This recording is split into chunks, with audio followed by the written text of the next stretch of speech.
Vamos a continuar hoy entonces con la segunda parte del teórico de carbono 13 y vamos a hacer un ejercicio donde vamos a ver combinadas las dos espectroscopías.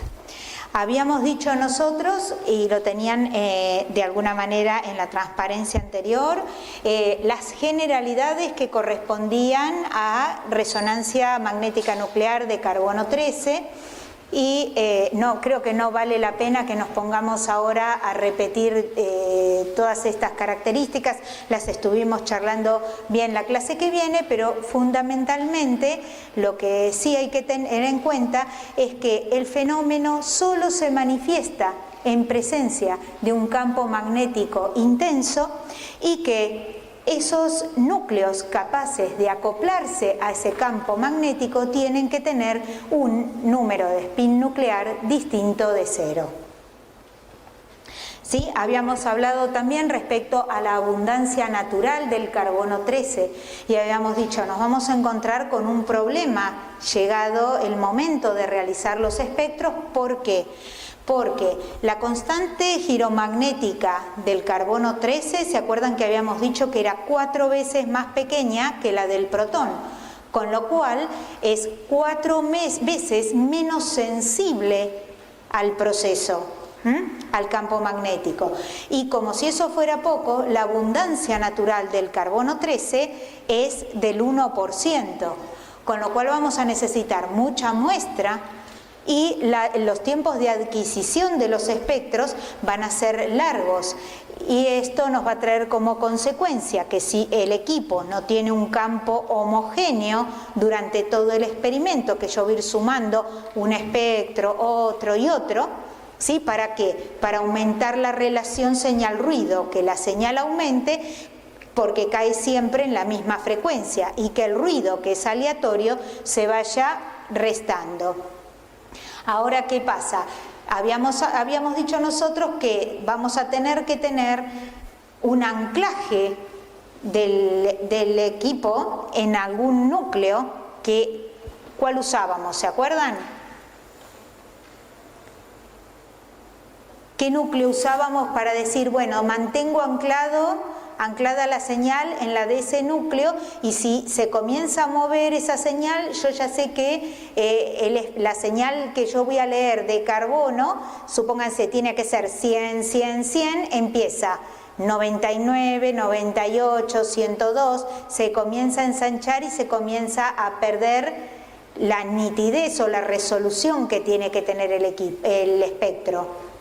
¿Se acuerdan cuál era el núcleo que utilizábamos para usar de anclaje? El deuterio, bien, el deuterio del solvente deuterado. Entonces manteníamos anclada la señal de deuterio y nos fijábamos que no se moviera esa señal, y eso nos aseguraba que el equipo estaba operando en condiciones homogéneas de campo y en condiciones constantes, ¿sí? Por otro lado, dijimos que íbamos a tener un canal para irradiar a los hidrógenos y un canal para irradiar a los carbonos de la misma muestra. ¿Y eso por qué lo puedo hacer? ¿Cómo es la frecuencia del Larmor para el carbono y cómo es la frecuencia para el hidrógeno?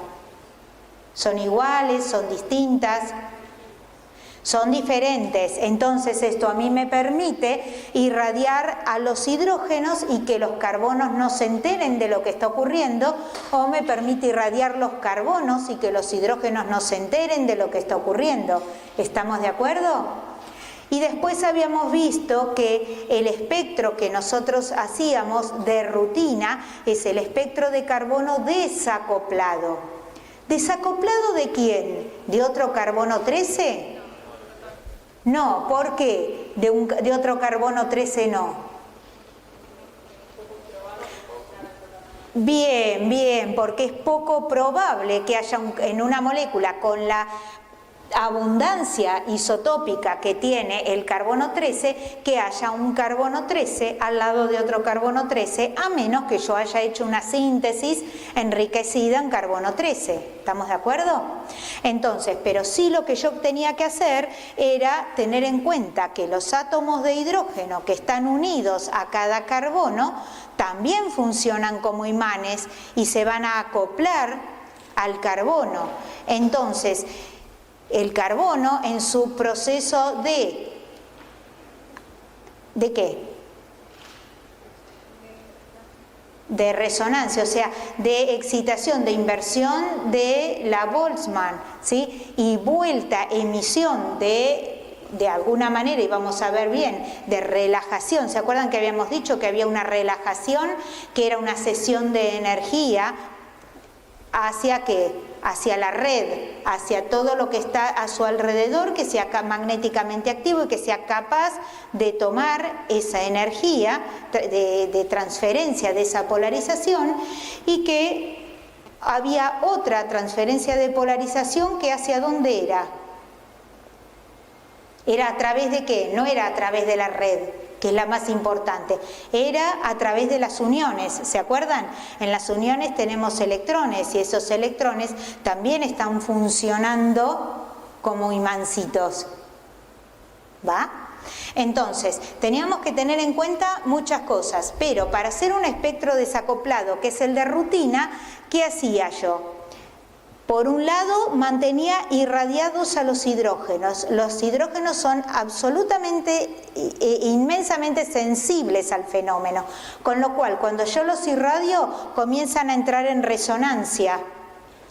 Y ese proceso es tan rápido para los hidrógenos que el carbono no lo ve. Deja de ver al hidrógeno como un imán con el que va a tener... su campo magnético va a tener una influencia sobre el campo magnético del propio carbono. ¿Se entiende? Entonces, el carbono, vamos a decir así, no lo ve. Pasa inadvertido el protón.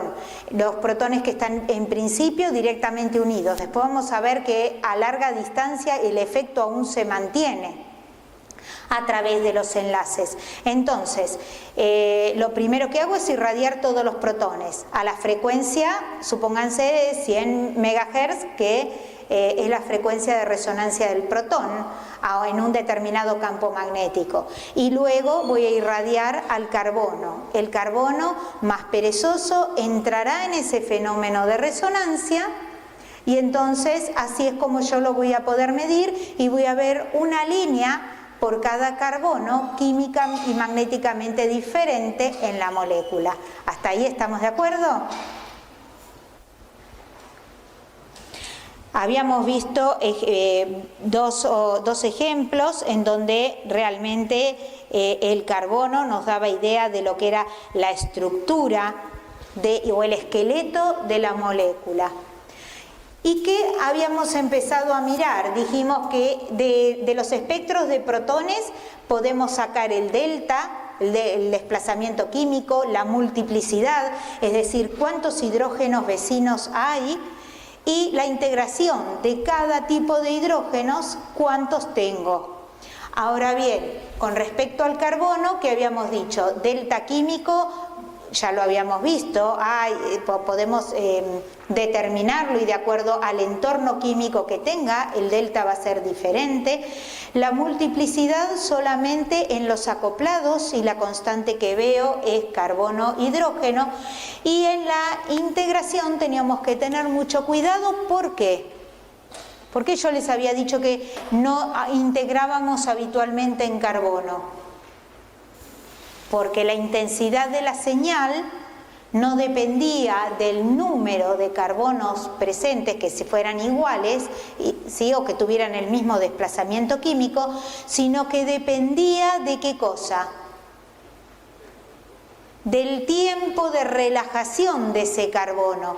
Entonces, carbonos que podían transferir la polarización a protones iban a relajar mejor, y entonces sí, para un determinado tiempo la señal iba a ser alta en el espectro. En cambio, carbonos como los cuaternarios, que estuvieran en el centro del esqueleto de la molécula, y todo su entorno son carbonos 12, esos iban a relajar mucho más lentamente, ¿se acuerdan? Y entonces la señal iba a ser más baja. Por eso no vamos a integrar en carbono. Habíamos visto el tipo de señales que daba cada disolvente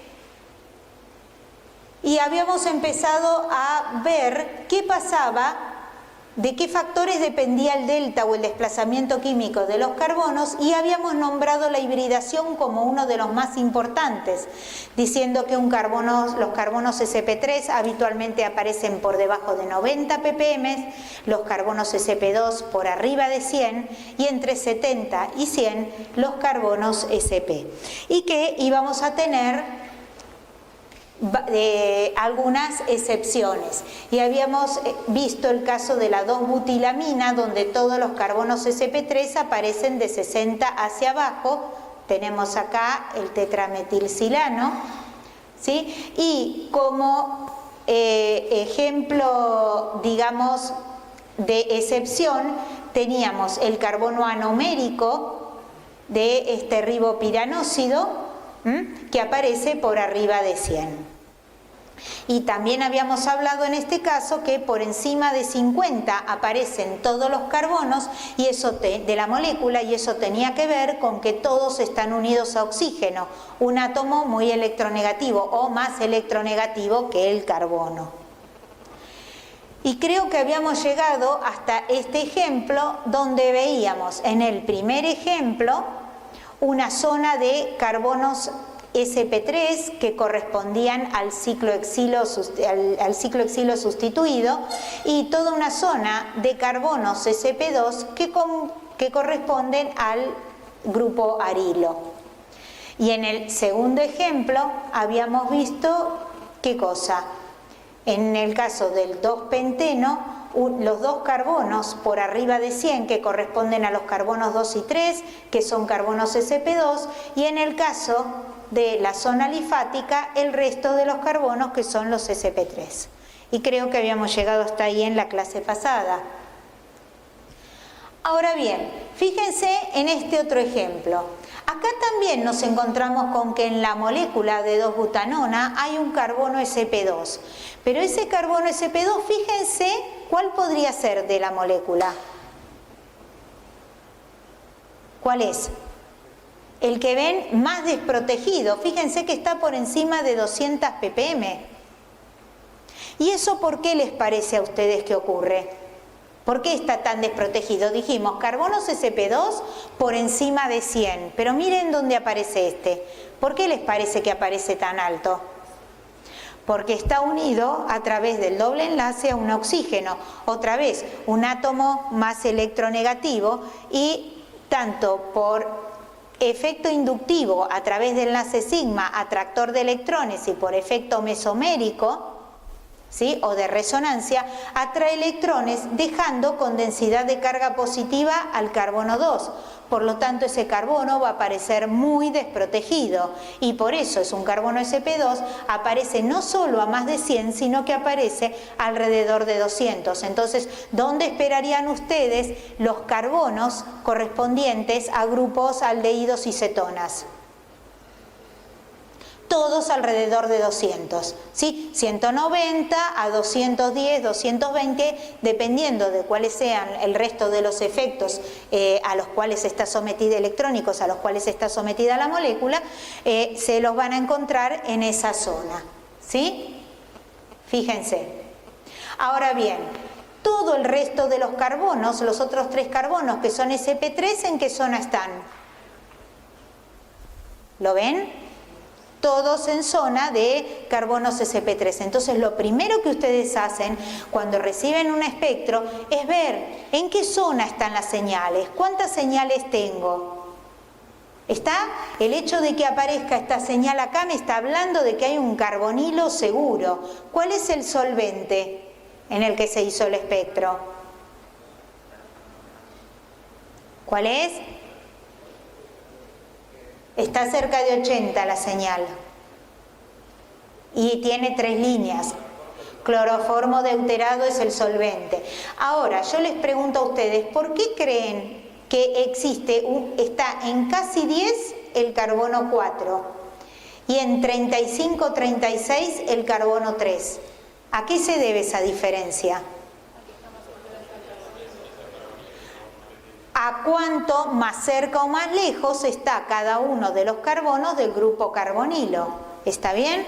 Entonces, sencillo, el carbono 1, el metilo 1, va a estar más desprotegido que el metilo 4 que está más lejos. ¿Sí? ¿Y por qué el metileno más desprotegido que el metilo? O sea, estando a la misma distancia, 1 y 3. Porque se acuerdan que habíamos dicho que teníamos que tener en cuenta que metilo, metileno, metino, ¿sí? Entonces, obviamente, si yo tengo que decidir cuál de estos dos corresponde al metilo y cuál al metileno, el metileno está más desprotegido que el metilo. ¿Vamos hasta ahí? Bien. Fíjense el ejemplo de abajo. ¿Hay señales en la zona alifática? ¿Hay o no? No hay. ¿Está bien que no haya? ¿Hay carbonos sp3 en la molécula?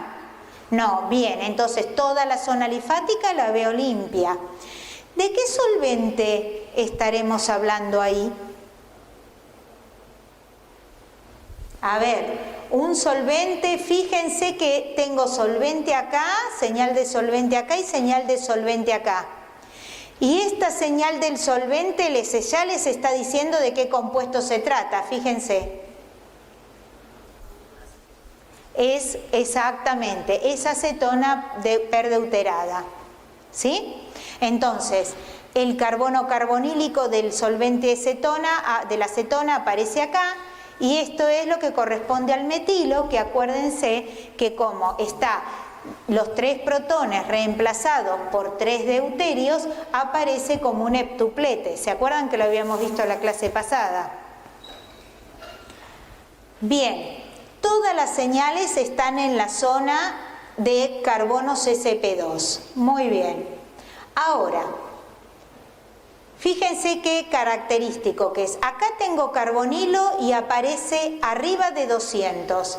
Y acá tengo un carbonilo y no aparece en esa zona. ¿Por qué les parece que es esto?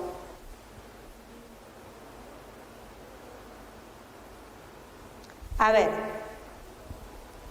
¿por qué les parece que existe esa diferencia?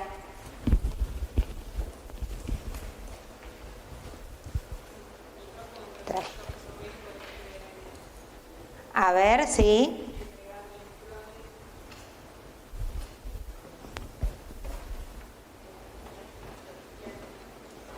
A ver, yo les planteaba hoy el tema de la acetona, ¿sí? Entonces, si yo planteo el tema de una acetona cualquiera, nosotros sabemos que el oxígeno va a tener densidad de carga negativa y el carbono densidad de carga positiva, y que la estructura resonante contribuyente a esta va a ser esta.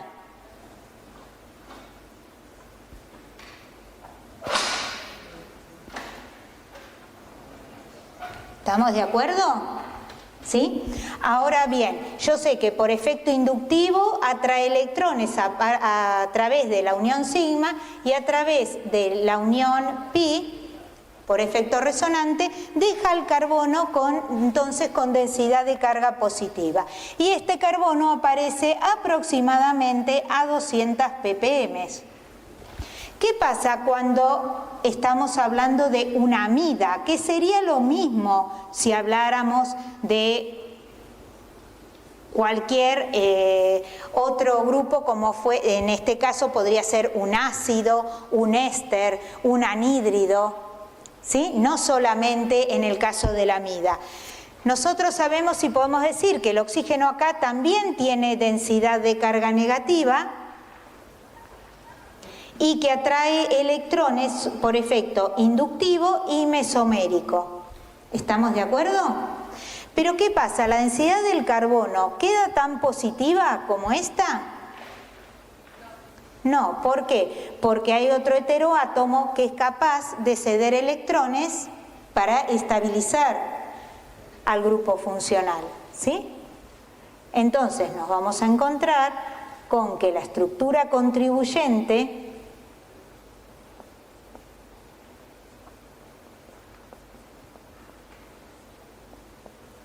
es esta, ¿sí?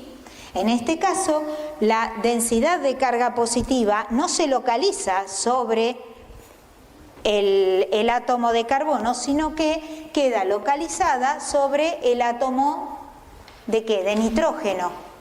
¿Estamos de acuerdo? Y entonces, por eso, el delta del carbono de la amida, el carbonílico de la amida, aparece desde 150, 54, 156 hasta 170. Podemos encontrar carbonilos correspondientes ¿a qué? A ácidos, a ésteres, a amidas. ¿Estamos de acuerdo? Muy bien. ¿Qué me pueden decir del resto? A ver, de los otros carbonos. ¿Qué me podrían decir? ¿Qué ven? ¿Tienen todos la misma altura? ¿Tienen alturas diferentes? ¿Qué ven?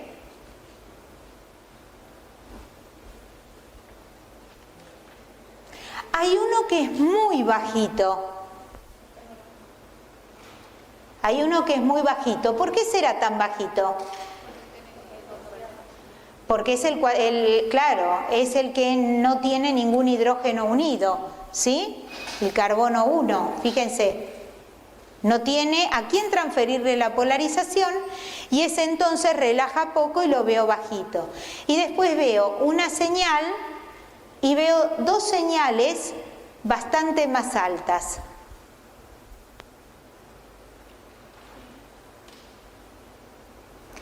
Podré decir entonces que en este caso, como estas señales son 2 y son muy altas, evidentemente esas son las señales que corresponden a 2 y 6 una y a 3 y 5 la otra.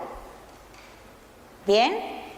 Y la que me quedó un poco más baja, porque tiene involucrado un solo carbono, que a pesar de no poder integrar, en este caso es obvio quién es quién. ¿Estamos de acuerdo? Otro de los factores que hay que tener en cuenta es que en anillos aromáticos, los sustituyentes de tipo carbonílicos, desde aldehídos y cetonas hasta ácidos y derivados de ácidos, en protones desprotegen más a los hidrógenos orto que al hidrógeno para. En cambio, en carbono desprotegen más al carbono para que a los carbonos en orto. ¿Sí? Eso como regla general siempre suele ser útil. A ver, nos vamos a ver otro ejemplo. Fíjense. Sí, que como en una regla así bastante general, que los compuestos carbonílicos, ya sean aldehídos o cetonas, o ácidos y sus derivados, en protones desprotegen más a los protones en orto que en para. En cambio, en espectroscopía de carbono 13, desprotegen más al carbono para que a los carbonos que están en posición orto. A ver, fíjense acá, ¿qué ven ustedes? ¿Qué están viendo? Miren bien, ¿qué tipo de compuestos tenemos? ¿Cuántos carbonos esperarían encontrar en la zona de carbonos sp2? ¿Cuántos carbonos en la zona de carbonos sp3?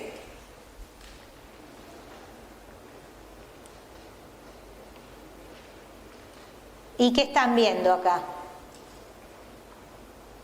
¿Cuántos carbonos espero encontrar en la zona de carbonos sp3? 3. El 2, el 3 y el 4. ¿Cuál de los tres más desprotegido? El 2, ¿por qué? Bien, porque es el que está unido directamente al oxígeno. Fíjense que siempre vamos a encontrarlos por arriba de 50 o 60, esos átomos de carbono. Bien, ahora resulta que acá tengo un anillo aromático y me encuentro con que el carbono 7, el carbono 8 y el carbono 10 están directamente unidos a oxígeno. ¿Se ve eso? Los 3 carbonos están unidos a oxígeno. Entonces diría que 7, 8 y 10 tendrían que estar más desprotegidos que el resto de los carbonos. ¿Están de acuerdo? ¿Sí? ¿Es así? Bien. ¿Qué más?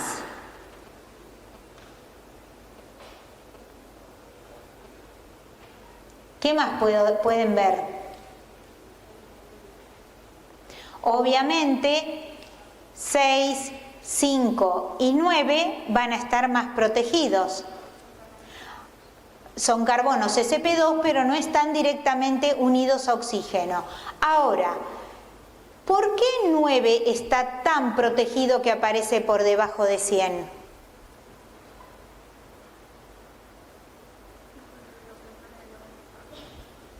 ¿Quién lo está protegiendo? Acuérdense cómo los sustituyentes, ¿se acuerdan de la CEA? Y los sustituyentes que eran activantes y aquellos que eran desactivantes de la CEA. Y hablábamos de sustituyentes que eran capaces de ceder electrones por efecto mesomérico al anillo y otros que eran capaces de retirarlos, ¿sí? Entonces, vamos a ver, los carbonos que tienen directamente unido el heteroátomo, esos van a estar desprotegidos sí o sí. ¿Por qué? Y porque el heteroátomo, si es más electronegativo que el carbono, va a desproteger al carbono por efecto inductivo, ¿sí? Ahora, en las posiciones vecinas, ¿qué pasa cuando nosotros tenemos oxígeno? ¿Qué pasaba? ¿Qué pasaba con la densidad de carga de los carbonos orto y para en un fenol, por ejemplo, en una anilina? ¿Qué pasaba? Mayor la densidad electrónica. ¿Por qué? Muy bien, porque era capaz de deslocalizar, estabilizaba el sustrato y era capaz de deslocalizar electrones y por eso estabilizaba la molécula, porque contribuía a la estabilización de esa nube de electrones pi. Bueno, acá pasa lo mismo, fíjense, la protección se da siempre en las posiciones orto y para. ¿Estamos de acuerdo? Entonces, fíjense, el carbono 9 tiene un dador de electrones en posición orto, ¿sí? Los pares de electrones N se desplazan en esta posición, el par de electrones se desplaza sobre 9. Y acá pasaría lo mismo con este oxígeno, ¿sí? Entonces, tenemos en las dos posiciones orto tenemos grupos dadores de electrones. Eso hace que el carbono 9 aparezca más protegido de lo que uno esperaría. ¿Y qué pasa, por ejemplo, con 8? ¿Por qué a 8 no le pasa lo mismo? Primero está unido directamente y tiene un solo efecto protector. Y 10 está unido directamente y tiene el efecto protector en para. Por eso 8 y 10 aparecen tan parecidos, ¿lo ven? ¿Y 7 qué pasa? ¿Por qué 7 no aparece como 8 y 10? Porque tiene un protector en posición orto y un protector en posición para. ¿Lo ven?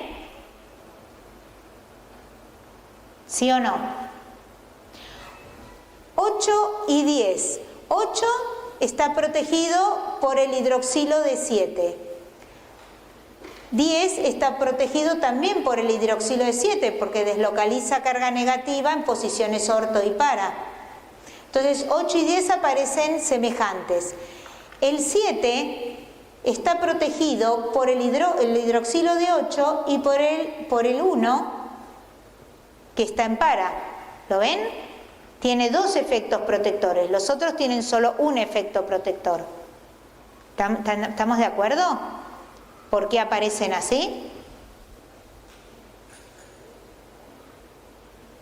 Bien, y ahora fíjense otra cosa. ¿Por qué tenemos esta diferencia de altura entre los carbonos 5 y 6? Si a ustedes les hubieran dicho que asignaran ahí dónde estaba 5 y dónde estaba 6, le dan todo el resto asignado. ¿Cuál hubieran dicho que es 5 y cuál es 6? El que relaja mejor es el que tiene unido hidrógeno y el que relaja poco es el que no tiene unido hidrógeno. ¿Se ve eso? ¿Se dan cuenta que lo podrían haber analizado solos? ¿Sí? ¿Sí o no? En serio se los estoy diciendo. Ustedes me miran serios y es una realidad. Es como que, no sé, uno se tiene que poner a ver, ¿vieron cuando están haciendo crucigramas o algo? Y cuesta hasta que uno lo terminó de armar.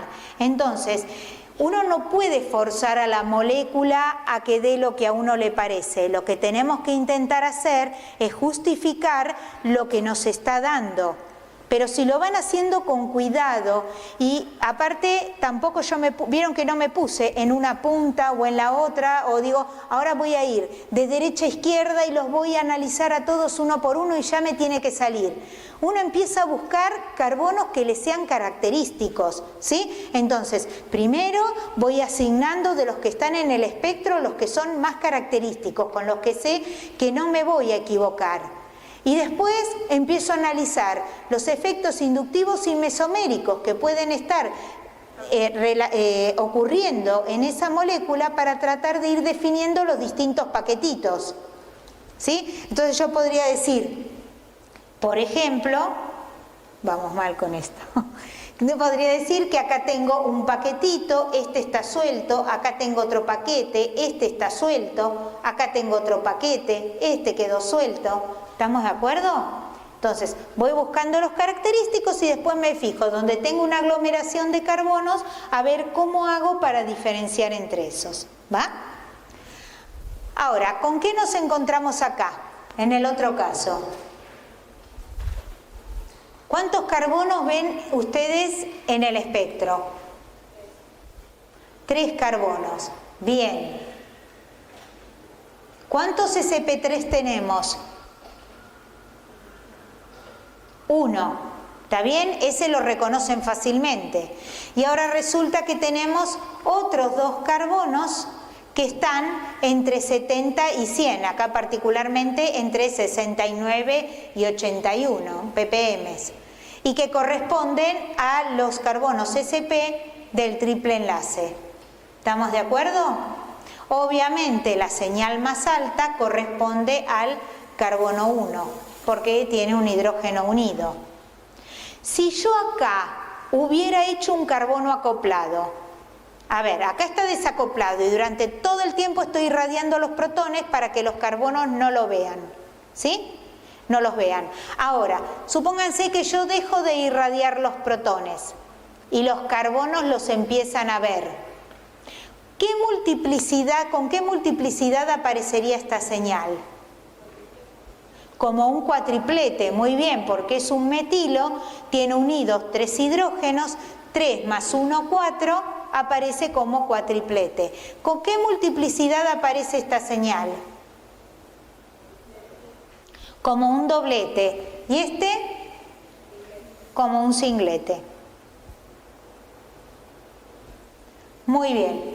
Ahora, si bien nosotros dijimos que los carbonos sp aparecen entre 70 y 100, hay algunas excepciones, que son, por ejemplo, cuando tenemos reemplazado uno de los carbonos del alquino por un nitrógeno y entonces tenemos otra función que es la del nitrilo.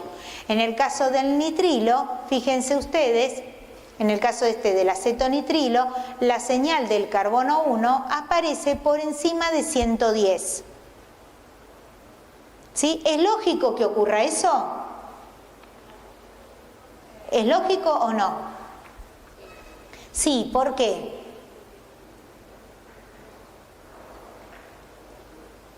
¿Cómo es el nitrógeno respecto del carbono? Bueno, entonces es lógico que el carbono al cual está unido aparezca más desprotegido.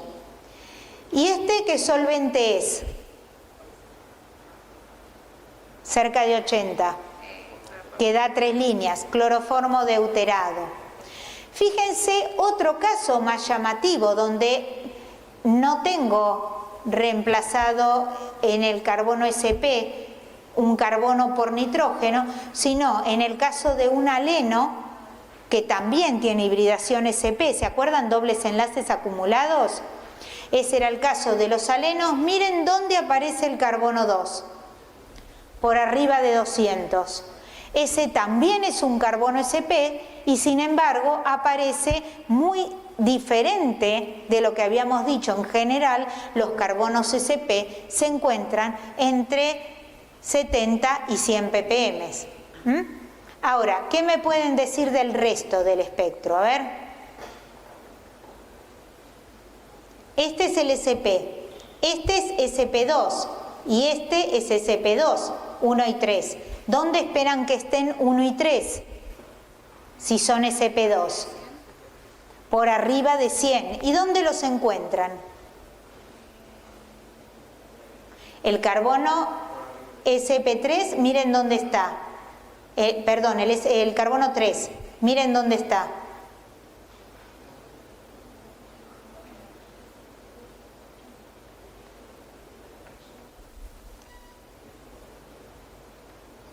Está entre 90 y algo, ¿sí? Está por debajo de 100.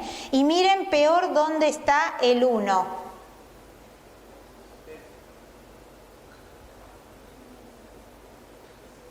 ¿Lo ven? Está modificado justamente por la hibridación que tiene ese átomo de carbono. Y ya 4 y 5 aparecen como una señal en la zona de los carbonos SP3. Entonces, primero lo que voy a ver es de tratar de reconocer lo que sé. Ojo, tampoco uno se tiene que cerrar tanto porque puede haber excepciones a estas reglas. Ahora, en cuanto a los efectos inductivos, que algo ya estuvimos hablando nosotros, fíjense en este caso, si yo comparo, tienen superpuestos los dos espectros. En un caso es la N-metilpropilamina y en otro caso es el 1-metoxipropano. Tenemos a igual número de carbonos y solo tengo un reemplazo de heteroátomo y los carbonos superpuestos, fíjense el desplazamiento de donde aparecen unas señales y las otras. ¿Dónde se nota más el desplazamiento?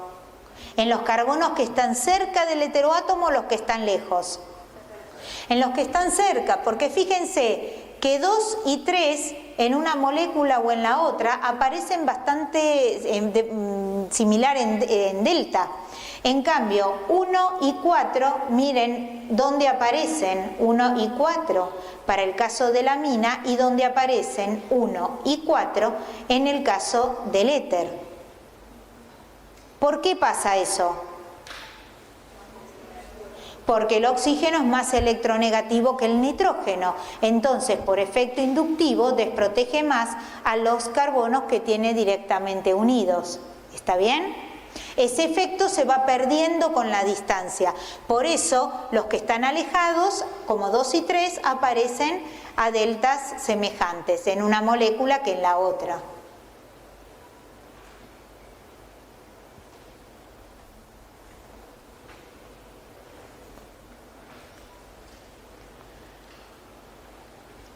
Con respecto, ¿se acuerdan que habíamos dicho qué efectos influían en el desplazamiento químico? La hibridación, efectos inductivos, como hablamos recién, efectos de resonancia o mesoméricos, ¿sí? Y fíjense en este caso, la 3-pentendosona, una cetona alfa-beta insaturada. Solvente, Ya, rápido, cloroformo deuterado. El espectro lo corremos de 0 a 200. ¿Se acuerdan dónde aparecía el carbono carbonílico en la butanona que habíamos visto antes? Arriba de 200. Miren dónde aparece acá. ¿Dónde está el carbono carbonílico? Claro, lo vamos a esperar alto, por arriba de 190, pero fíjense que está un poco más bajo de 190. ¿Y eso por qué les parece que será? Bien, por el efecto mesomérico del doble enlace, porque el desplazamiento de este par de electrones sobre el oxígeno y el corrimiento de este doble enlace va a hacer que se deslocalice carga positiva en el carbono 4. ¿Está bien? Que de hecho, si ustedes miran en la zona de los carbonos sp2, el carbono 4 está más desprotegido que el carbono 3. Sin embargo, si tuviéramos en cuenta lo que decíamos antes, bueno, pero más lejos del grupo atractor de electrones, entonces no siente tanto el efecto. Eso está bárbaro cuando hablamos de efectos inductivos. Ahora, cuando hablamos de efectos resonantes o mesoméricos, tenemos que tener en cuenta la resonancia y la conjugación. ¿Está bien? Entonces, en este caso, por resonancia, este carbono 2 no se encuentra con tanta densidad de carga positiva por el movimiento de estos electrones y la carga positiva se localiza más sobre el carbono 4. Por eso, de los dos carbonos que son sp2, el carbono 4 está más desprotegido que el carbono 3. ¿Estamos de acuerdo? ¿Se entiende eso? Bien, muy bien. Y fíjense qué pasa acá. Y ese me lo van a ir diciendo ustedes solos. A ver, si podemos ir armándolo. ¿Qué tenemos acá? El ácido, el espectro de carbono del ácido paraminobenzoico. Entonces, vamos a ver, ¿en qué solvente se hizo eso? Señal alrededor de 40, ¿sí? Que está muy partida, un heptuplete, pero que no tiene la contraparte en 200, así que no es acetona deuterada. ¿Qué es? Porque lo primero que voy a sacar es el solvente. ¿Cuál es ese solvente?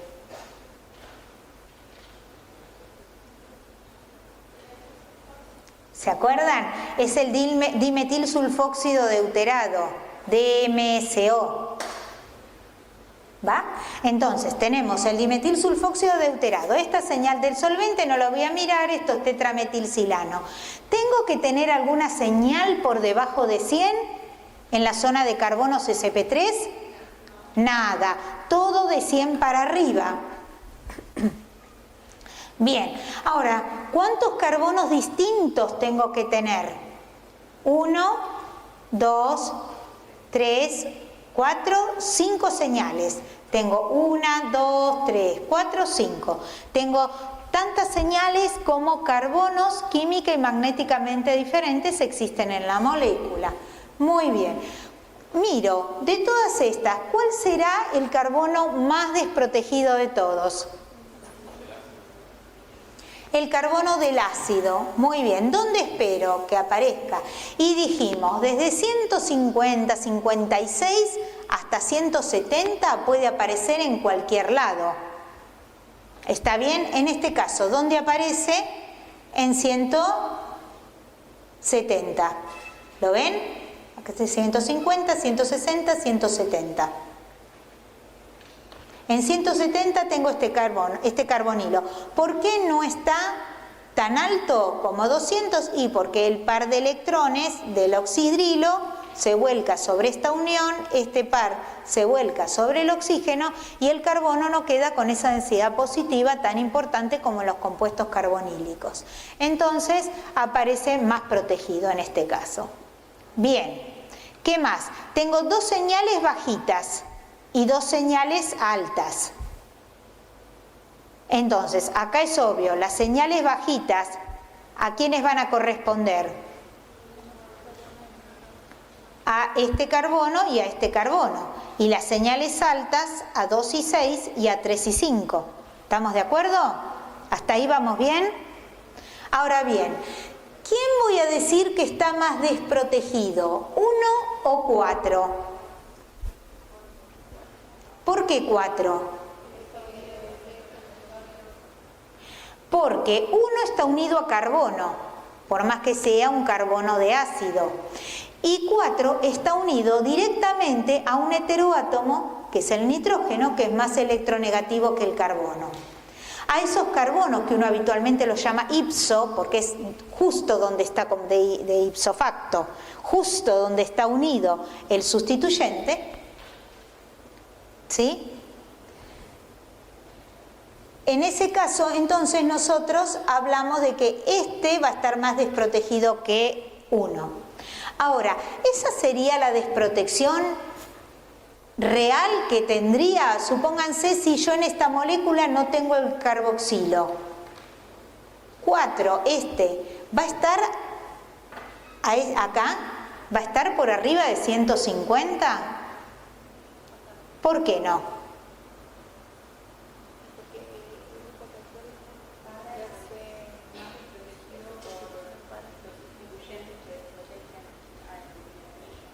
Bien, nosotros nos encontramos con que en posición para tiene un carboxilo. El carboxilo es atractor de electrones por efecto, ¿qué? Bien, efecto inductivo y efecto mesomérico. Al tener cierta densidad de carga positiva el carbono, atrae electrones por efecto inductivo y también por efecto mesomérico, ¿qué hace? Deslocaliza carga positiva en posiciones 2, 6 y 4. Entonces, cuando está presente el carboxilo en posición para al amino, este carbono aparece un poco más desprotegido de lo que aparecería en una anilina. ¿Se entiende? Ahora, ¿qué va a pasar con el carbono 1? ¿Cómo va a aparecer el carbono 1 en este compuesto en relación a cómo aparecería en el ácido benzoico?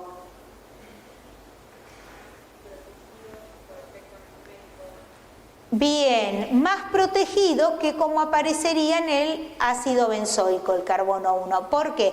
Y porque el grupo amino tiene un par de electrones que es capaz de ceder y va a deslocalizar carga negativa en posiciones 3, 5 y 1.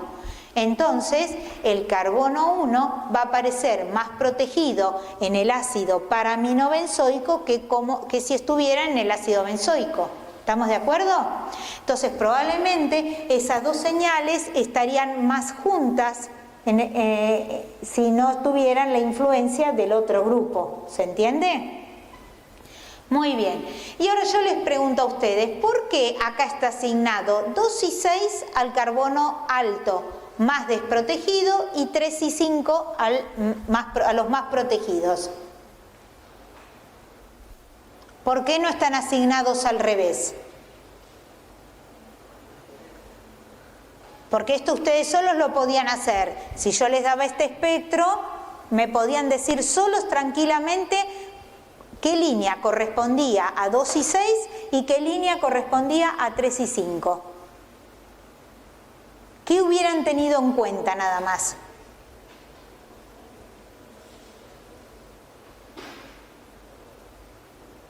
¿Qué tuvieron en cuenta para los carbonos cuaternarios? Los efectos de los sustituyentes. Bueno, ¿y acá qué tendrían que haber tenido en cuenta? Si yo les estoy diciendo que este grupo amino deslocaliza electrones en 3, 5 y 1, ¿cómo van a aparecer 3 y 5? Protegidos. Con respecto al benceno, por ejemplo, ¿cómo van a aparecer? Más protegidos. Y fíjense que en el benceno están en 128, 127 los carbonos. ¿Y cómo van a aparecer 2 y 6 si este carboxilo deslocaliza carga positiva en 2, 6 y 4? Más desprotegidos. ¿Está bien? Entonces, lo lógico es pensar que de las dos líneas, la más desprotegida corresponde a 2 y 6 y lo más protegido corresponde a 3 y 5. ¿Se entiende eso? ¿Todos lo entendieron?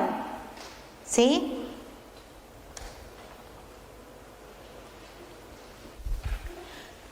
Muy bien.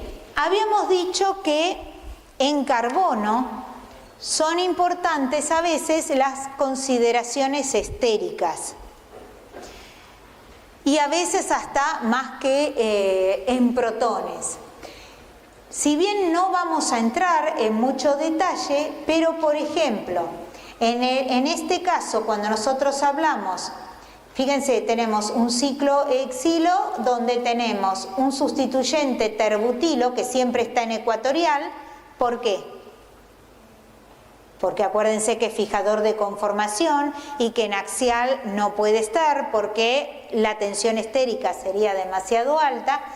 Cuando el metilo de la posición 4 está en ecuatorial y acá comparamos cuando el metilo está en posición axial, ¿sí? Cuando este metilo se encuentra en posición axial, estos dos carbonos aparecen más protegidos. Cuando el metilo está en ecuatorial, estos carbonos aparecen más desprotegidos, ¿sí? Y tiene que ver con consideraciones estéricas y cómo se encuentren espacialmente los sustituyentes ubicados, por superposición de orbitales. Otro factor a tener en cuenta es el efecto del halógeno. ¿Se acuerdan que yo les dije que tanto el yodo como el bromo tienen una nube de electrones que es muy importante y que esto hace que, si bien el enlace al carbono es más largo, la unión es más larga, que resulten protectores del carbono al cual están unidos. Entonces, fíjense ustedes si estuvieran haciendo espectros de carbono de cualquiera de estos compuestos, ¿sí? Vamos agregando, tenemos un yodo, 2 yodos, acá me quedaron mal los subíndices, 3 yodos y 4 yodos. Entonces vamos desde el ioduro del metilo hasta el tetraiodometano. Entonces, fíjense si yo corro el espectro, disuelvo la sustancia que yo tengo y se la mando al operador y le digo, por favor, correme un espectro de carbono. Me lo devuelve y no hay carbono. Yo estoy segura que puse la muestra. Y lo vuelvo a repetir y lo vuelvo a repetir y en ningún caso me daría señal en la zona de 0 a 200. Y en realidad, ¿uno por qué se dio cuenta de esto? Porque realmente hubo alguien que hizo los espectros y estaba desesperado porque no aparecía la señal del carbono y en realidad no aparecía porque es un carbono sumamente protegido y lo tenemos que ir a buscar del lado negativo de los carbonos, ¿sí? Negativos de delta. Esto quiere decir que hay que tener mucho cuidado. Ojo, acá el tema es que este de menos 18 porque es un solo carbono y aparece a menos 18. Ya si tuviéramos una molécula más grande puede que les esté faltando un carbono y entonces ahí le piden al operador que se los busque en otro lado. Pero siempre hay que tener en cuenta que uno pudo haber cometido el error de mandar el tubo a hacer el RMN sin haberle puesto la muestra, pero cuando esto le sucede 2 veces consecutivas y están seguros que agregaron la muestra, tenemos que empezar a buscar los picos en otro lado. ¿Sí? ¿Qué pasa con los efectos de anisotropía? ¿Se acuerdan ustedes que la doctora Aureli seguro les habló de cómo afectaba la anisotropía a los desplazamientos de hidrógeno? ¿Se acuerdan? ¿Sí? ¿Se acuerdan que les dio unos dibujitos donde ustedes veían qué pasaba con los protones que estaban unidos al anillo aromático y en un alqueno y en un alquino? Bueno, eso de tarea para el hogar, para que lo repasen. Lo que podemos decir es que los campos magnéticos generados por corrientes de electrones en sustituyentes de distintas partes de la molécula tienen mucho efecto sobre el desplazamiento químico de los protones, pero no tienen tanta influencia sobre el desplazamiento químico en carbono y prácticamente los efectos de anisotropía no se observan demasiado o son muy pequeños en carbono. Y con respecto a los efectos isotópicos, hablábamos de, tenemos protón y deuterio, ¿sí? Entonces, cuando reemplazamos en una molécula un protón por deuterio, es más pesado y suele causar protección. Obviamente que ahora no se hacen este tipo de espectros. ¿Cuándo se hacía este tipo de espectros? Sí, en general, cuando se trataban de sintetizar moléculas y probablemente a ustedes cuando vean la parte de no solo de esteroides sino de lípidos y les empiecen a hablar del acetilcoenzima A y cómo se van pegando restos acetatos y se originan moléculas biológicas. Lo que se hacía cuando uno quería estudiar el metabolismo justamente es ir repitiendo los pasos del metabolismo e incluyendo moléculas que estuvieran marcadas para poder ir siguiendo la estructura y poder elucidar la biosíntesis. Y bueno, y en ese caso se utilizaban las moléculas que se marcaban con átomos más pesados. Entonces, si ustedes se fijan, en este caso, ¿cómo se llama esto que tengo acá? ¿Qué es? ¿Grupo funcional qué? Éster, un grupo funcional éster. Tengo carbono unido doble enlace oxígeno y otro oxígeno en la molécula. ¿Y cómo se llamará esto? Acetato de metilo. ¿Cuántos carbonos tengo en la molécula? 3. Bien, este metilo que es un metilo alifático, pero que es sp3, que está unido a oxígeno, por lo tanto es este metilo, este carbono, esta señal que está bien desprotegida, ¿sí? Átomo de carbono sp3 unido a oxígeno. En cambio, este otro metilo no va a aparecer a 10 como aparecían los metilos de esas cadenas alifáticas que veíamos. ¿Por qué? Y porque está vecino a un carbonilo, ¿sí? Entonces probablemente aparece más alto y en general aparece a 22, 23, ¿sí? Acá lo tenemos en 2010. Es este metilo. Y el carbonilo del éster aparece en este caso a 170 ppm. ¿Va? Ahora, cuando yo reemplazo estos 3 hidrógenos por deuterio, ¿qué es lo que voy a ver? Fíjense, ¿cuál es la señal de todas que más se modificó? Obviamente la del carbono que tiene el deuterio pegado. ¿Estamos de acuerdo? Donde está más cerca. Esa es la que más se va a modificar. Y acá lo tenemos. Y como son 3 deuterios, si yo tengo en cuenta y hago 2Ni más 1, 2N es el número de deuterios unidos a ese carbono, que es 3, más 2Ni más 1. Si hago 2, ¿por qué? Por 3, 6. Por I, ¿cuál es el I del deuterio? 1. Sigo en 6, más 1, 7, 2Ni más 1, 7. Tenemos 7 líneas, esta señal tan alta se convierte en 7 líneas chiquititas. ¿Se acuerdan cuando yo les decía la clase pasada por qué tampoco tratamos de hacer espectros acoplados en carbono? Porque miren lo que empiezo a ver, ¿sí? Y como que la señal se tiene que repartir, ese alto de señal, en todos los piquitos correspondientes de acuerdo a la multiplicidad que tenga, entonces muchas veces se termina perdiendo la señal. Bueno, y lo que pueden ver en este caso, el carbonilo, fíjense que todos están en 19, 18, 19, más abajo de 20. Y en este caso el carbonilo aparece apenitas un poquitito más abajo de 170. Entonces cuando uno reemplaza por un isótopo más pesado, se observa en general protección de la señal. Ahora bien, vamos a ver las constantes de acoplamiento que están involucradas. Y dijimos, carbono 13, no las veo. ¿Estamos de acuerdo? Y a todos les quedó claro por qué no vemos la constante de acoplamiento directa. Carbono 13 hidrógeno se van a ver.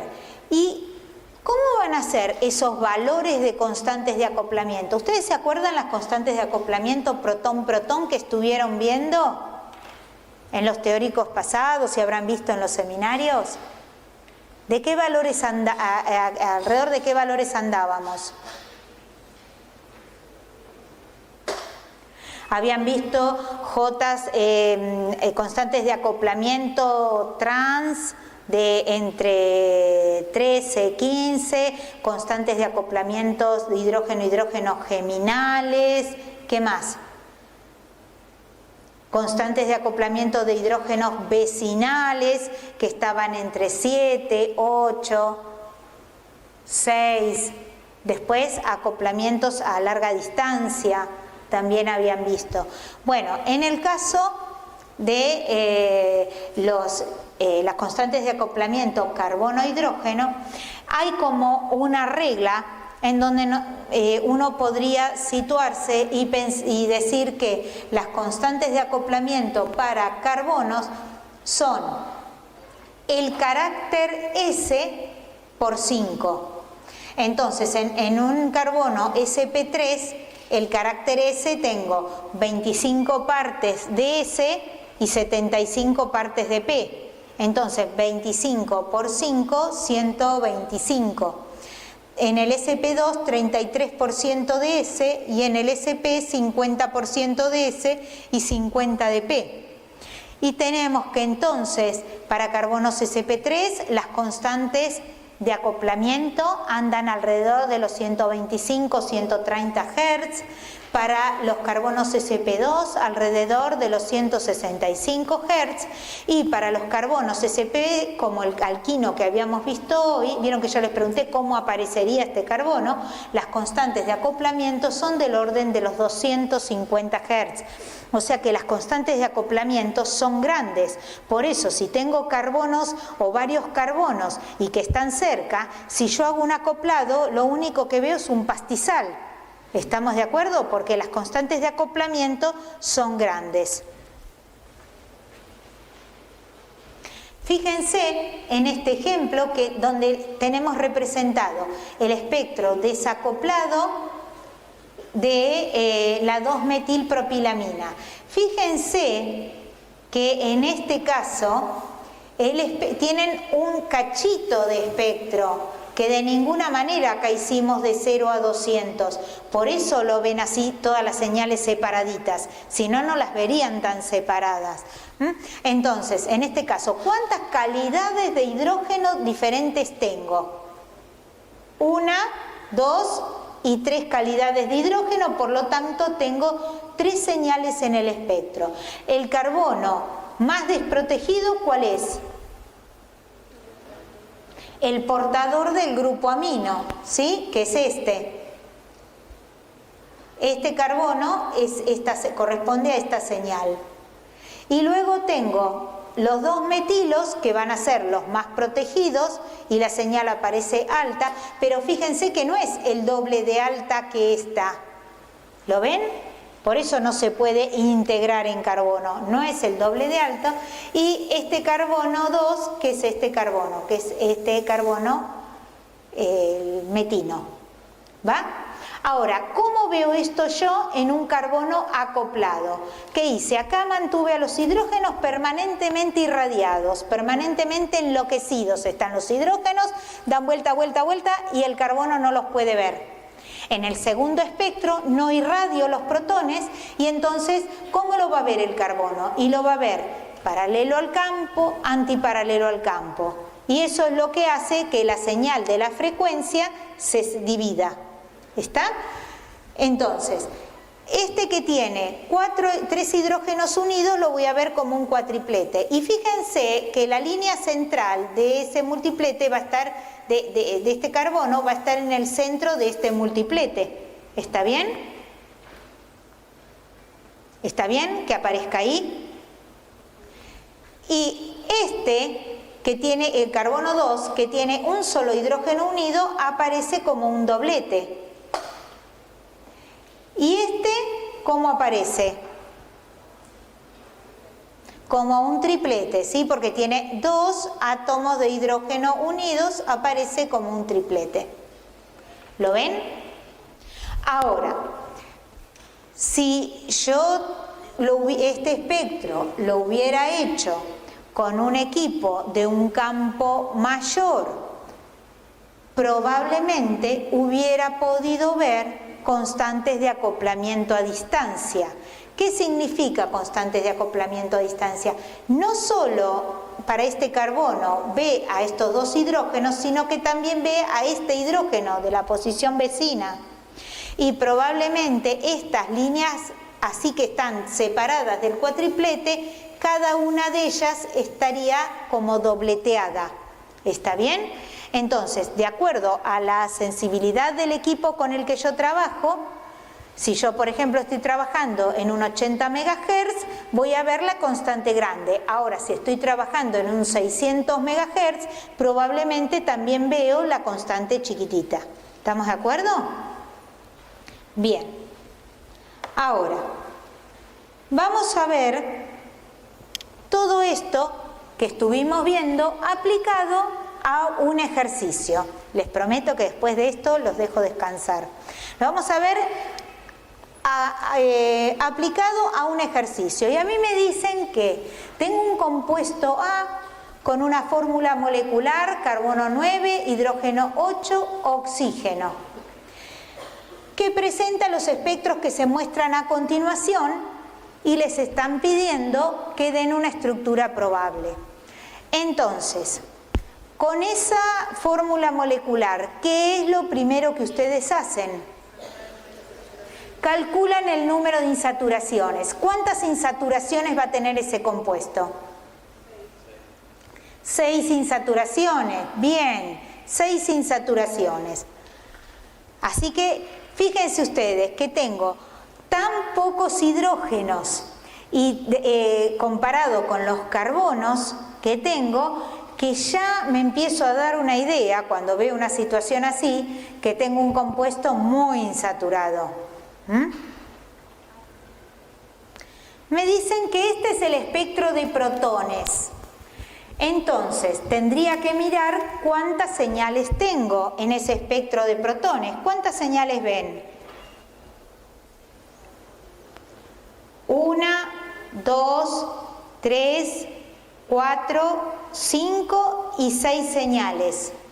Y tengo 8 hidrógenos. O me sobra o me falta de algún lado. ¿Estamos de acuerdo? ¿Y dónde veo todas las señales? ¿En la zona de alifáticos o en la zona de aromáticos? En la zona de los aromáticos estoy viendo las señales. Quiere decir que todos los hidrógenos estos deben estar unidos probablemente a carbonos de tipo sp2. ¿Va? Esta señal de dos dobletes con esta forma así de techito, entre 7 y 8, ¿es característica de qué tipo de resto? De un anillo aromático paradisustituido. Eso es característico. Entre 7 y 8 me voy a encontrar con anillos aromáticos. Y que, fíjense, si yo tendría que ver por las integrales para cuántos hidrógenos integra cada señal. Entonces, hay algo que me llama poderosamente la atención, que es esta señal. Que a 10 o 9,9, ¿de qué puede ser? ¿Cómo de carbonilo? ¿De hidrógeno de qué? De aldehído. Entre 9 y 10, hidrógeno de aldehído. De 10 para arriba, hidrógeno de ácido. Ahora, ¿cómo es la señal de un hidrógeno de aldehído? O sea, que es un hidrógeno que está unido a carbono, con respecto a la señal que ustedes ven de un hidrógeno unido a oxígeno de un ácido. Habitualmente la señal del aldehído es alta y finita, si no tiene nada con que acoplarse, ¿no es cierto?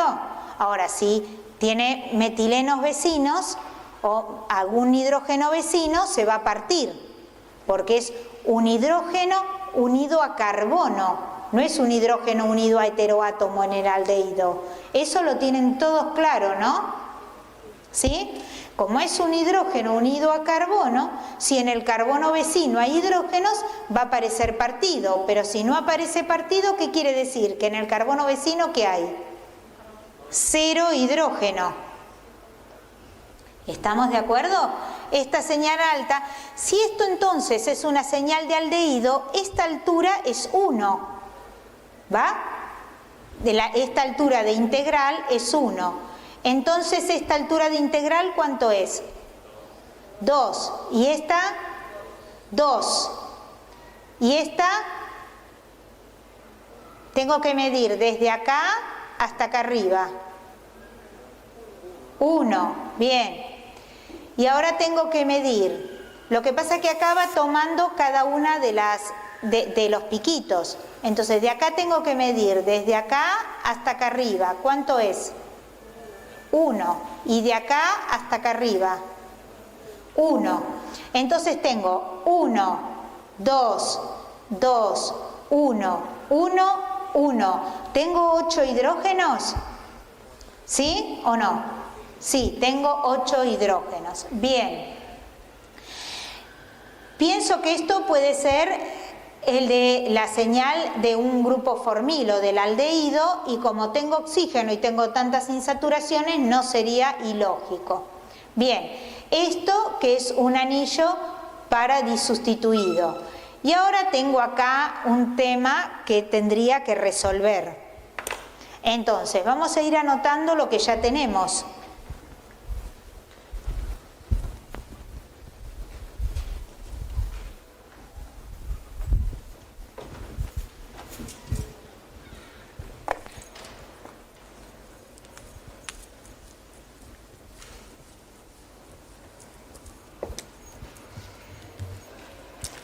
Bien, por un lado entonces el formilo, porque sé que tengo este hidrógeno aproximadamente a 10 ppm, ¿sí? Por otro lado, sé que tengo un anillo aromático que está paradisustituido. ¿Por qué?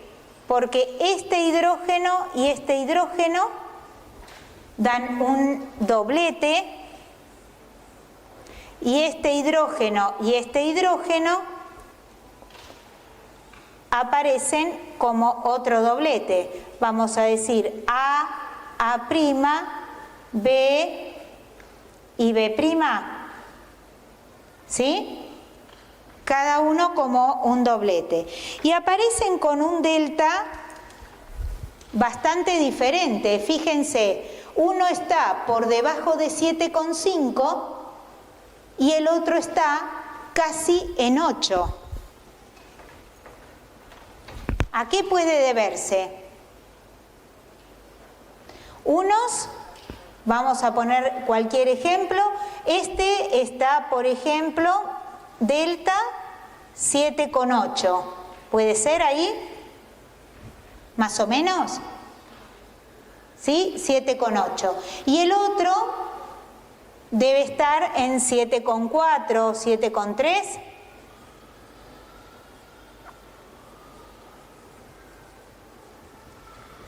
Bien. Si están así de diferentes, uno bastante más desprotegido, quiere decir que uno de ellos podría tener este grupo formilo de vecino. Además, porque el formilo aparece como singlete, la señal del hidrógeno, ¿sí? Vamos a ir probando. Entonces, probablemente en esta posición estuviera el formilo. ¿Está? Esa sería una opción. Pero todavía me quedan 3 hidrógenos más para ubicar. Y fíjense qué característica tienen esos hidrógenos. ¿Qué característica tienen? ¿Qué ven ustedes? ¿A qué podrían corresponder?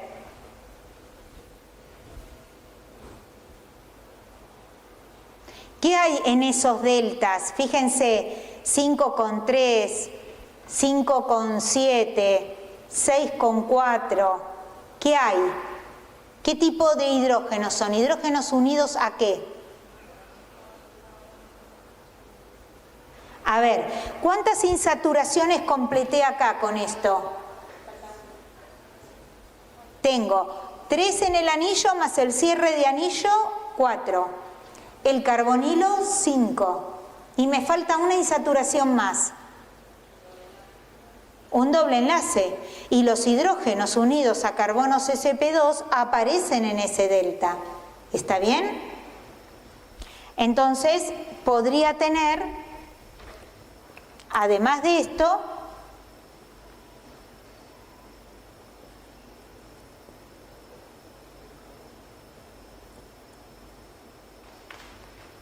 ¿va? Otro grupo de esos. ¿Cuántos carbonos me faltan? ¿O ya estamos con los carbonos? Ya estamos con los carbonos, ¿sí? Bueno, ahora vamos a ir a ver qué pasa con el espectro de carbono. Lo que sí es llamativo, no me van a contratar para dirigir ningún programa ni nada, porque me quedo con el cable atascada en todos lados. Bueno, entonces hasta acá venimos bien. Fíjense que tenemos que empezar a ver la distancia de separación que hay entre estas dos líneas y la distancia de separación que hay entre estas líneas, esta y estas.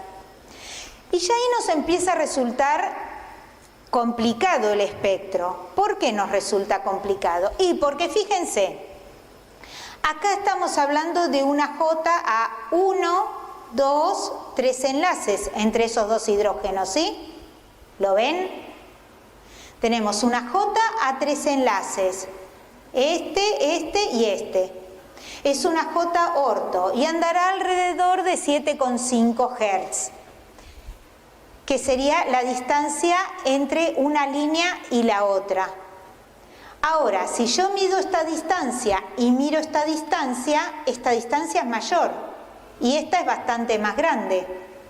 Y tendría que ver cómo hago para ver estas distancias acá adentro. Porque evidentemente esta es una parte de la molécula y todo esto es otra parte de la molécula.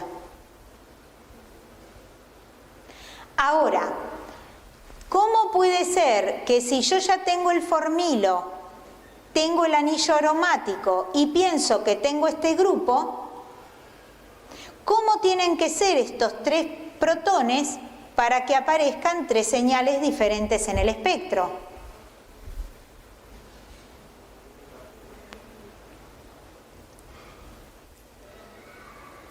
Química y o magnéticamente diferentes. Entonces, cuando yo pienso en esto, yo hubiera dicho que este hidrógeno, este protón, daba una señal y estos dos daban otra señal, porque los veía como químicamente semejantes. Ahora, ¿qué pasa?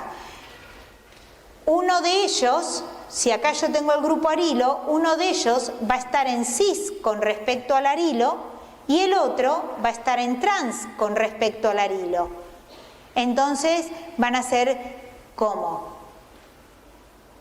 ¿Iguales o diferentes? Son hidrógenos diferentes y por eso tengo estas 3 señales. Entonces tengo 3 señales porque tengo 3 hidrógenos diferentes. ¿Y cómo se llama entonces a estos 2 hidrógenos? ¿Cómo digo que son entre ellos? Además, son hidrógenos ¿cómo? Son hidrógenos diastereotópicos. Si yo reemplazo un hidrógeno, por ejemplo, por un halógeno, si yo reemplazo este hidrógeno, obtengo un estereoisómero, y si reemplazo a este hidrógeno, obtengo otro estereoisómero, y la relación entre esos estereoisómeros es la de diastereómeros. ¿Estamos de acuerdo? Obtendré el Z y el E. ¿El cis o el trans? ¿Estamos de acuerdo? ¿Sí? Muy bien. Entonces decimos que son aquellos que tienen distinto entorno electrónico y por eso van a dar distintas señales. Ahora, el problema que vamos a tener es de decir quién es quién de estos, ¿sí? Bien, entonces, ¿yo qué esperaría de estos hidrógenos? ¿Qué espero con las Jotas? Todos integran para un hidrógeno, eso está bien.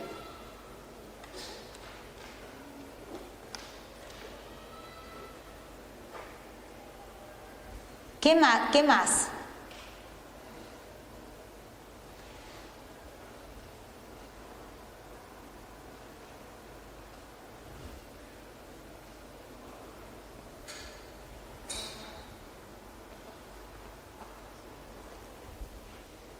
Yo podría llegar a ver una constante geminal acá.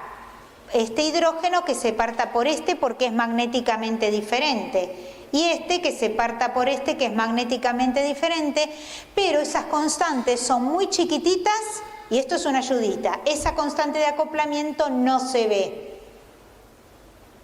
con la sensibilidad de este equipo. Esa es muy pequeña, no la vemos.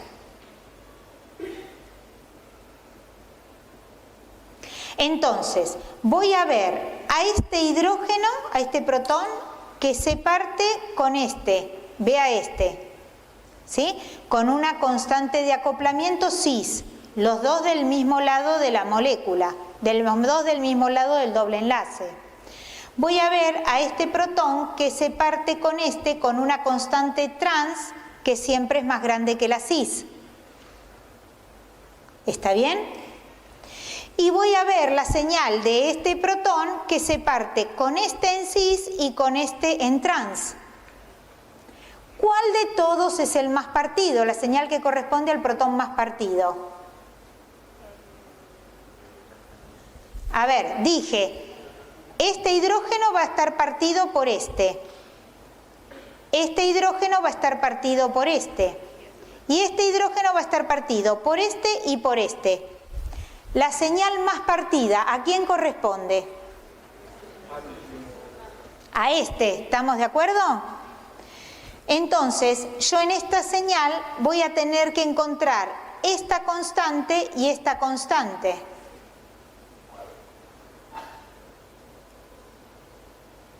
Entonces, miren una cosa. Si ustedes toman la distancia entre esta línea y esta línea de acá, es esta distancia, ¿sí o no? ¿Lo ven? Yo tengo que tener, este hidrógeno se va a partir con una constante más grande que es esta. Y después se va a partir, cada una de estas dos líneas se va a partir con una constante más chiquita que es esta. A ver, lo hacemos acá.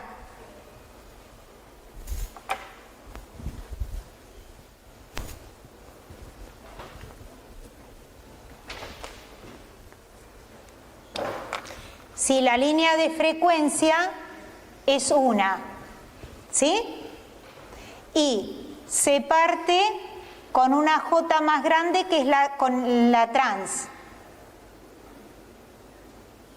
Una J trans. Y después cada una de esas líneas se vuelve a partir por la constante de acoplamiento cis, que en general termina siendo la mitad de la trans. Entonces veo esto.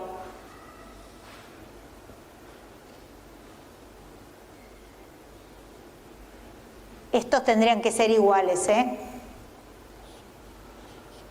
La J cis y otra J cis. Recuerden que esta distancia es lo mismo, pues las dos J son iguales.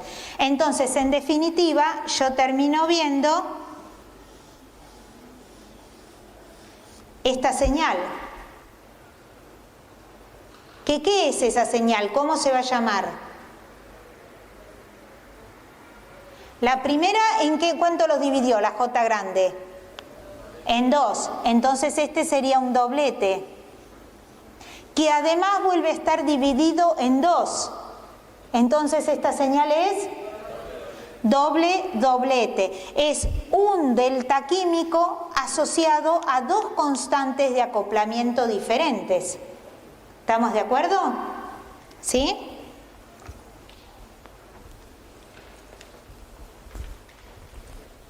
Muy bien. Y ahora me queda que no sé las otras dos señales, evidentemente, si este es este hidrógeno, entonces este que tiene la constante de acoplamiento más grande es el que está en cis o en trans con respecto a este.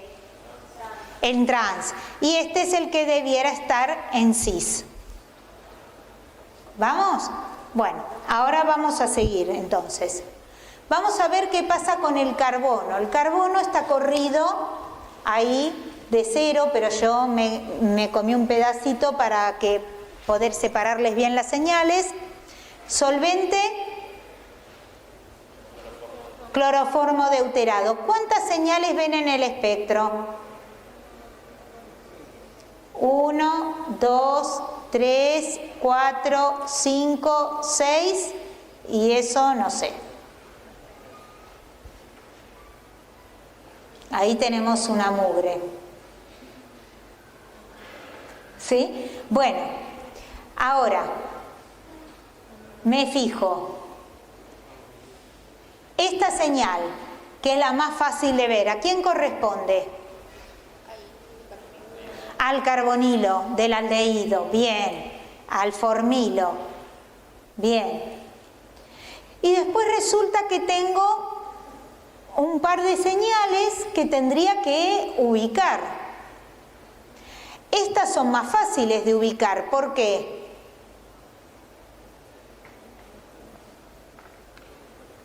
¿Por qué son fáciles de ubicar? Porque esas son tan altas y en zona de anillo aromático que yo ya sé que van a corresponder a los carbonos A y a los carbonos B. ¿Estamos de acuerdo? ¿Cuál es cuál? No lo sé. Pero sabemos que van a corresponder a esos. Y después me encuentro con más señales. Y fíjense ustedes a ver si esto era una basura o no era una basura. Voy a necesitar estos dos carbonos que son carbonos sp2, ¿sí?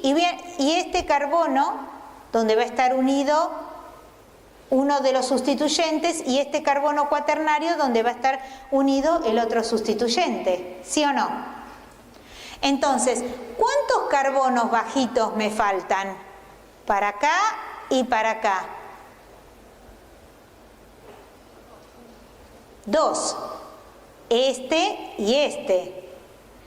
Y este y este, pienso yo, corresponden a esta porción. ¿Estamos bien? Ahora, así como así, ¿yo podría asignarlos los carbonos?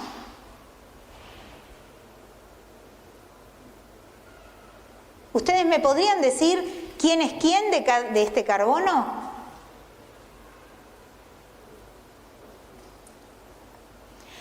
A ver, teniendo en cuenta que en esta posición unimos el formilo y en esta otra posición, vecina a los hidrógenos A, unimos el otro resto, ¿sí? Diríamos que nos queda un estireno en realidad que está sustituido en para con un formilo. Bien. Ahora, ¿ustedes me podrían decir quién es cada uno de estos carbonos?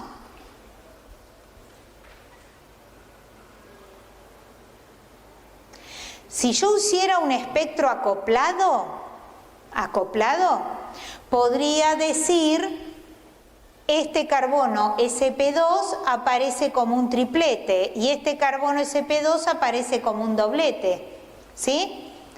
Pero estos carbonos también van a aparecer como dobletes y este también va a aparecer como un doblete porque tiene un hidrógeno unido, ¿sí? Entonces ahí otra vez pastizal completo y me cuesta encontrar los carbonos porque están todos en la zona aromática.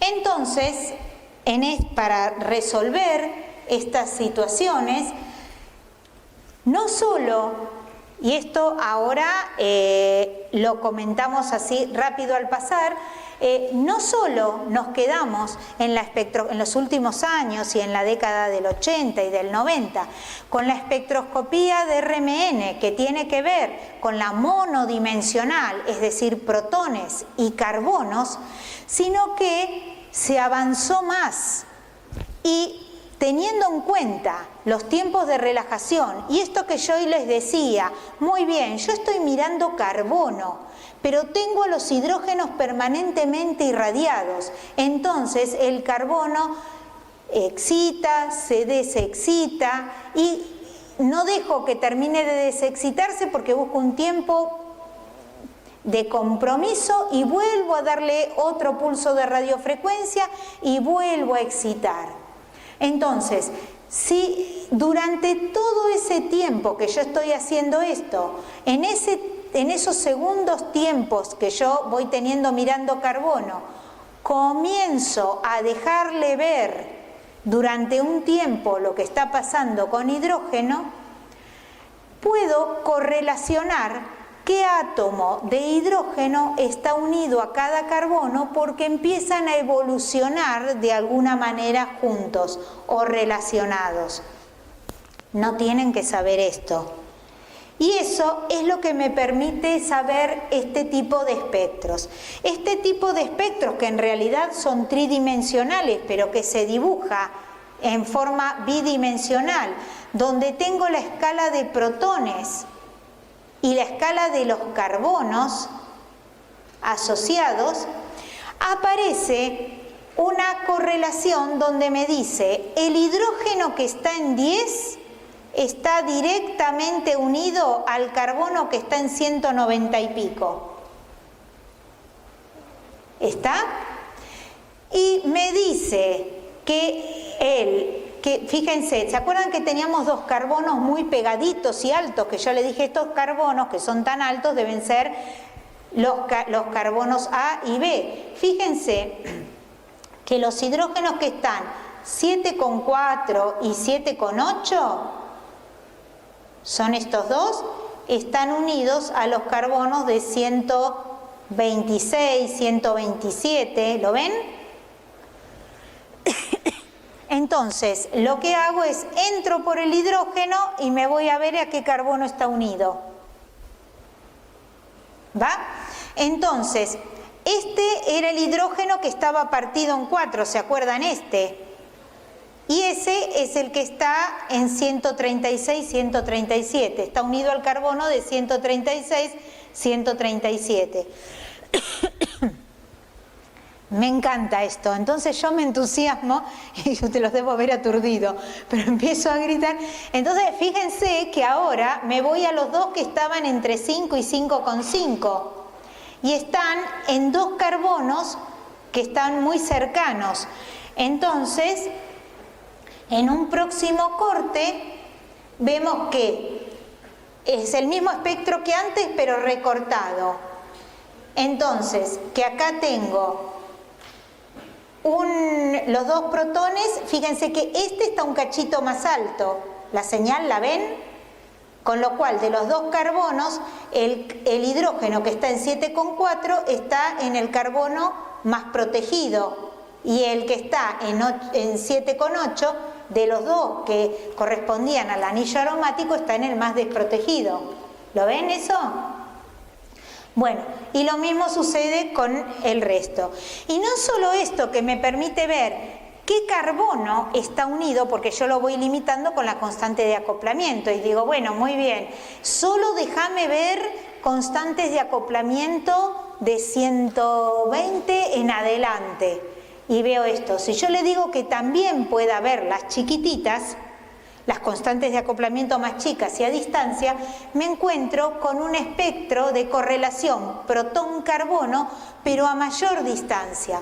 Entonces fíjense que de lejos el hidrógeno que estaba en 10 es capaz de ver a los carbonos vecinos en el anillo aromático, y donde el de 140 que veo acá es este que está acá.